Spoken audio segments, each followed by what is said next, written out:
Mm-hmm. She wants something on the TV. It's too late for that. Hey everyone, it's Tanja and Greg. I got my special guest that's rarely with us. So today we wanted to just come in and share with you from the topic of 26 or 10 pros and cons. We're going to be going from our little cheat sheet to 26 days at sea.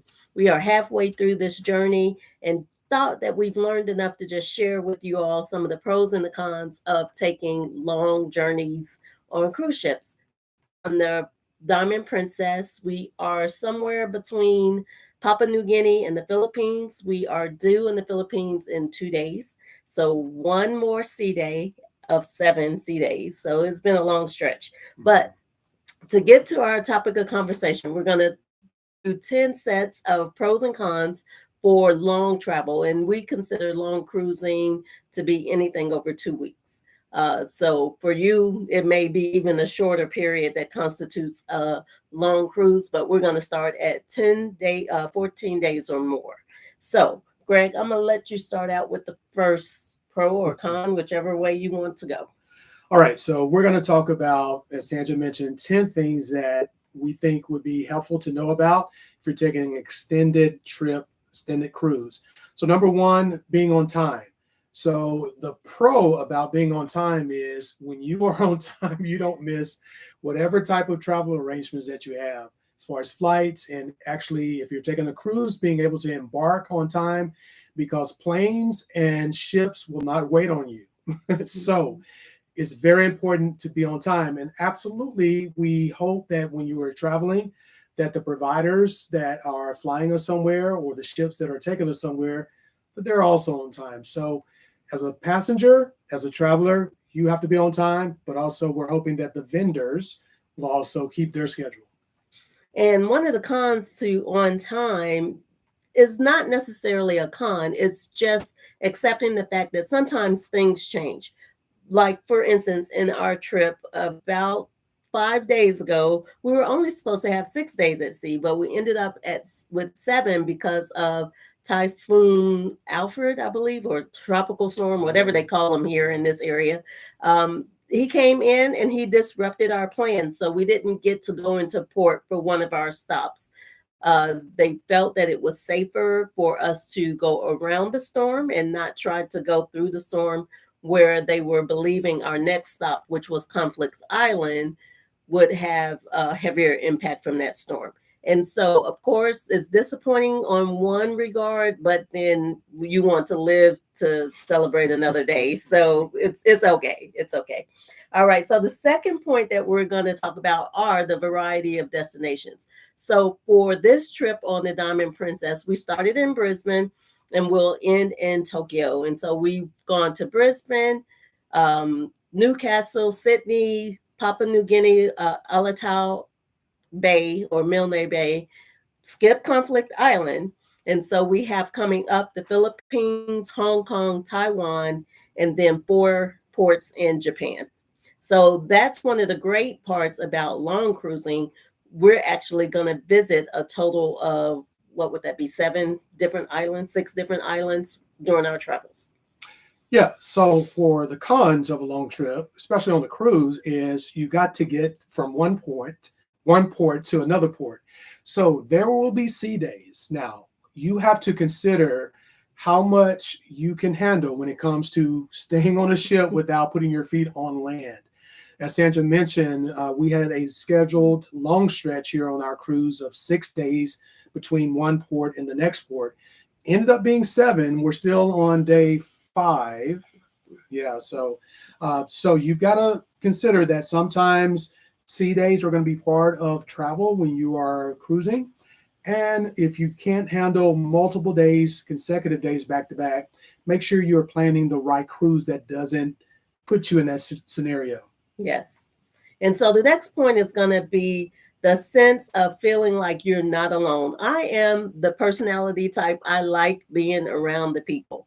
And so for me, cruising, if you have never cruised before, people will strike up just random conversations with you between the staff, which are always warm and kind and welcoming, to just absolute strangers. Whether it's in the elevator, you could be seated in the dining room at a table for two, it becomes a table for four or six. You will always have an opportunity to be around people and to have conversation with people.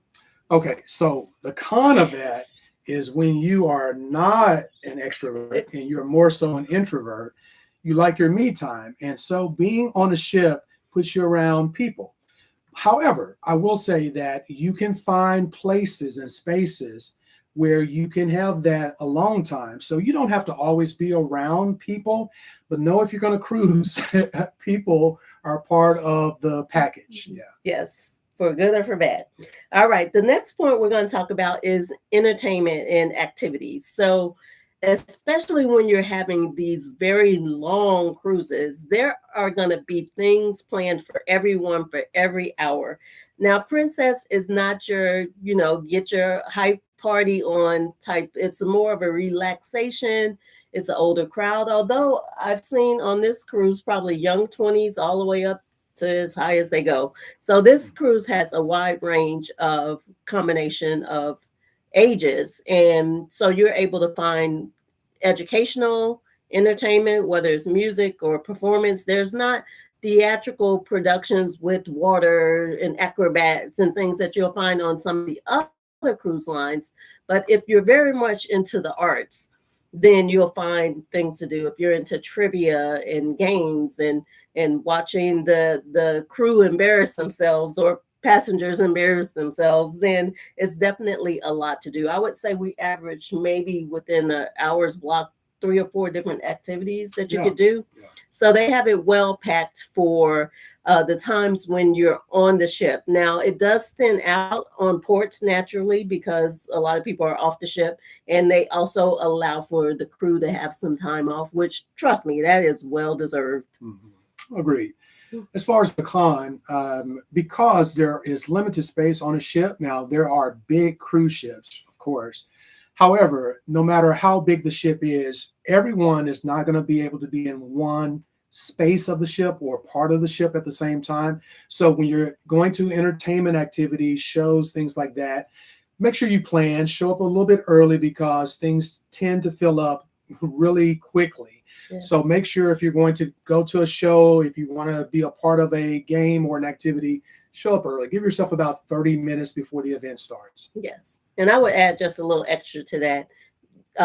These shows are in the evening, so you really need to consider when you're going to eat as well as a part of that coordination. Because if you plan it to eat right in the middle of the 2 shows that normally occur, you're not going to see either one of them. Mm-hmm. So that's something to think about. The next, we'll talk about staterooms. So there's a lot of debate about staterooms as far as what size of a stateroom, the location on the ship of the stateroom. I know personally, I don't do interiors very well because of the constant lack of light. But for some people that may work for them, and they have those virtual interiors now that shows the deck cam, I think is what it's called. May need to try that to see if that helps. But we personally kind of care for space. And so we will try to have a balcony or a suite, a mini suite. We've never done a suite. That's too much money. But we try to have space to sit aside from the bed. And so there's a lot of debate about that, about where you should locate yourself, whether it's in the middle of the ship or high up or down. And that's usually based upon motion sickness or accessibility to the restaurants. Like we're on the opposite end of the ship from the primary buffet dining room areas. So we have a little bit of walking to do, but we're young, so we can do that. And so that's something to consider with your stateroom. How much space you need, how many people are going to be in that stateroom. It's just the 2 of us. So we could do an interior with no problem. But if there's a family of 4 or 3 full-size adults, then you may want to consider a larger size stateroom. Okay, and the cons of the staterooms is you may be situated beside noisy neighbors. Fortunately, on this cruise, we have not. On both sides of us, we've been very considerate neighbors. We haven't really hurt them at all. Hopefully they haven't hurt us. And normally on cruise ships, the walls are pretty soundproof. And so you shouldn't have too many issues with people living beside you. However, people coming back from the show, coming back from The club. the lounges, you know, a little bit tipsy, could make a little noise in the hallway as they pass your stateroom. For All right. sure. Yeah, let's pick it up a little bit here. Are we Okay. gonna deal with Yes, that one? we're going to do all of them. That's 11 though. So The bonus? So packages, yes, we'll give them a bonus. So packages, we actually, as a part of our booking, we got the Princess Plus package included, and every cruise line has different packages, whether it's internet or beverage or, you know, excursion packages or whatever. That's something to think about when you're pricing out your experience, because those things will add to the cost. So for us, the Princess package has proven to be a great deal because it has a lot of extra things that were added into it. And I'll do a separate video to review the Princess Plus package and our experience with it. Okay. And of course, when you are on a cruise, they are always hoping that you will come back and take a second or third or fourth cruise with them. So just be prepared for the upsell, you know, as part of it. Can't be mad at the cruise lines.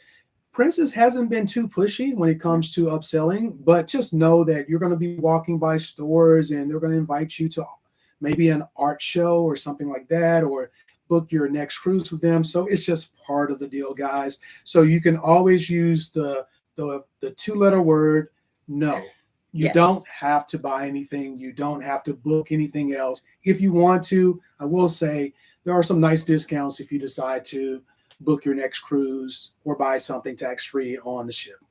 Awesome. So next is great communication. I know that I've been on 4 different cruise lines, and they start communicating to you often and early. So even before you arrive to the ship, they will start telling you what's about to happen. So I would encourage you, if you book a cruise, don't be like me and ignore your emails. Pay attention to the emails, read the emails, and then don't get irritated on the ship where you have your announcements from the captains, announcements from the cruise director, because they're sharing important information. For instance, we are having to do our e-verify for the Philippines, which means that no one on the ship can get off the ship until everyone does what they need to do for immigration into the Philippines. And so for ease of yourself and those that are traveling with you, pay attention to the announcements. Yeah, and I would just say, you know, if there's a con to the announcements, throughout the day, they're going to make announcements across the public PA speaker, you know, just to keep everyone informed of activities that are coming up. So, you know, it's just part of cruising where you're going to have announcements. I like being informed.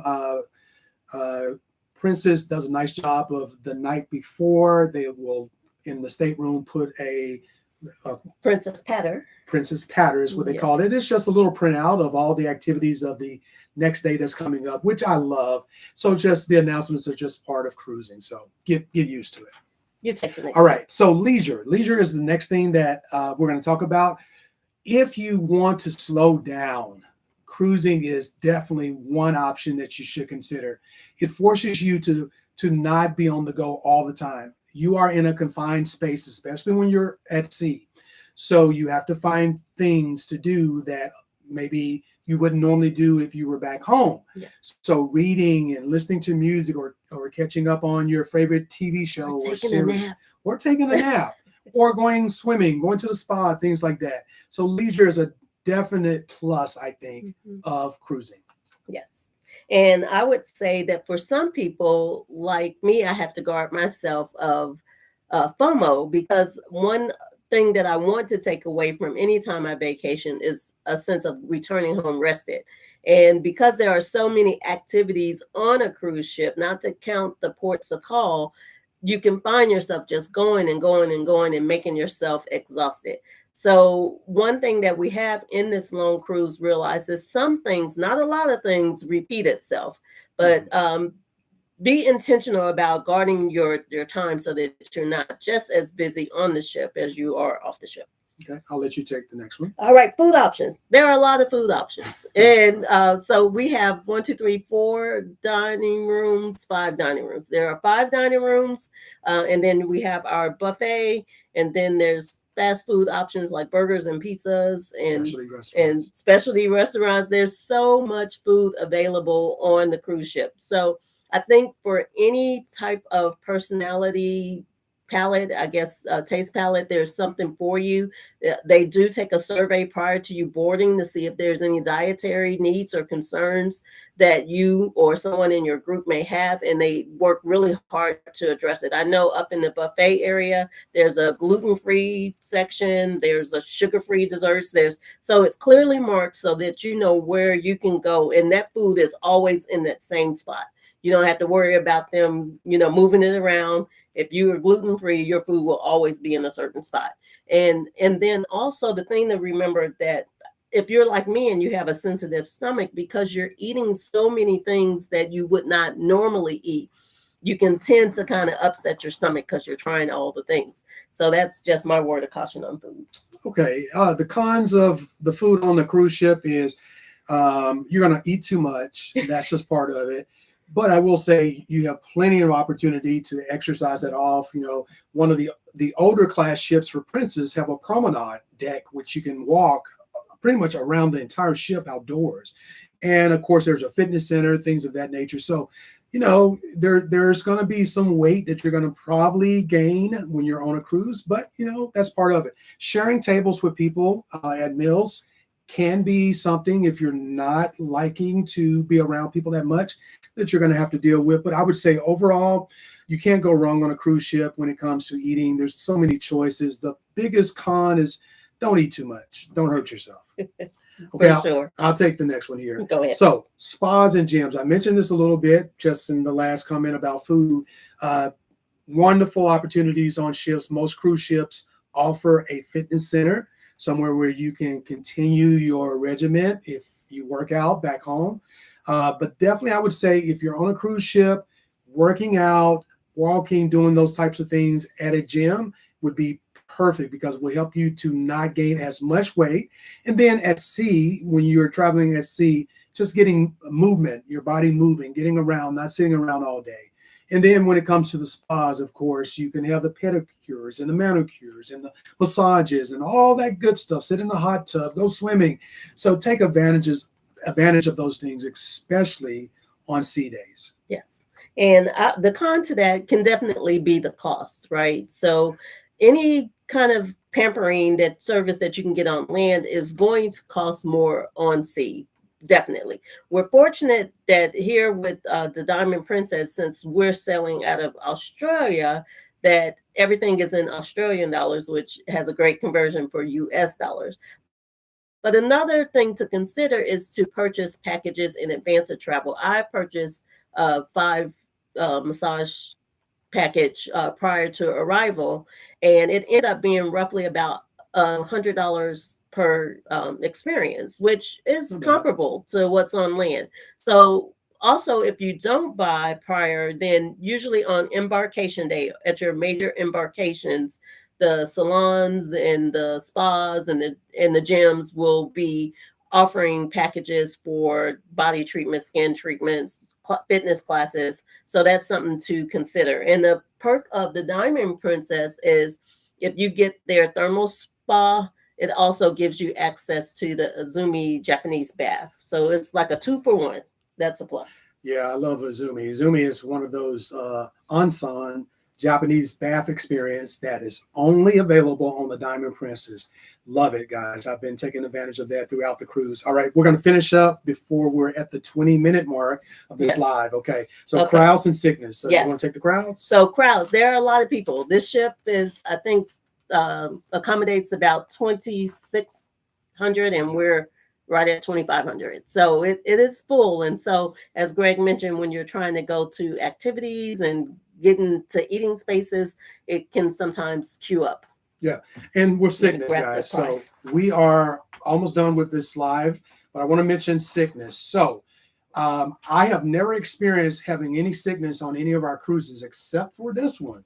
Now, it wasn't anything as far as a virus. I had motion sickness on our second day on the ship, second day, which I've never had before. It wasn't a storm, but we kind of had a rocky ride that second. Well, the night of the first night, it was, I mean, the ship was moving. Now, remember, a ship is not a stable, solid object in the water. It's traveling on the water, it's moving.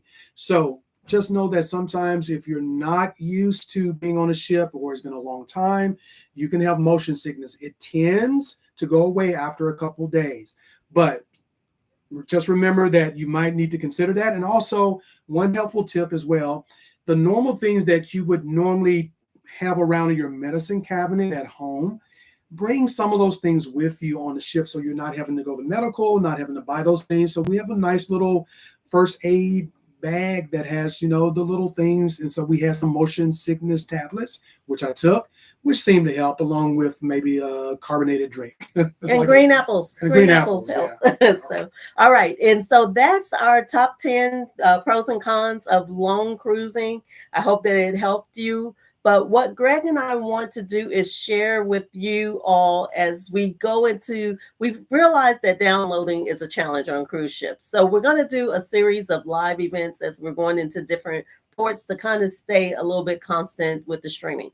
And so we're going to invite our audience to win a prize that we have gotten from the cruise line we're going to share with you.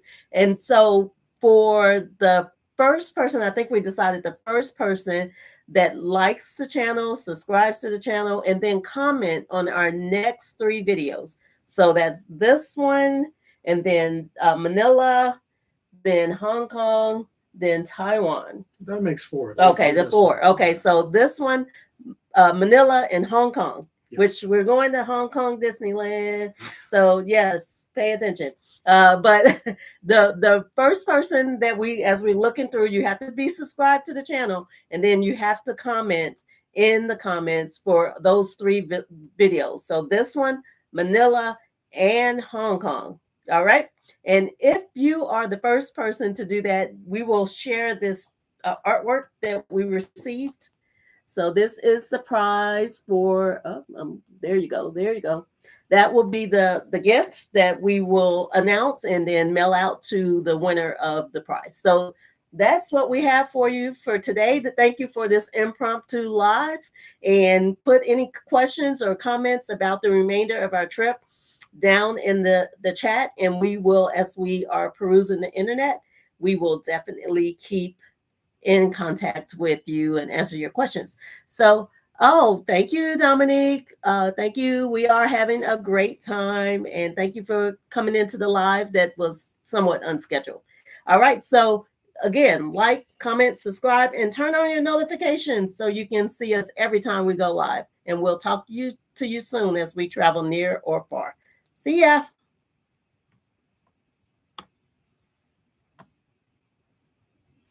All right. Thank you.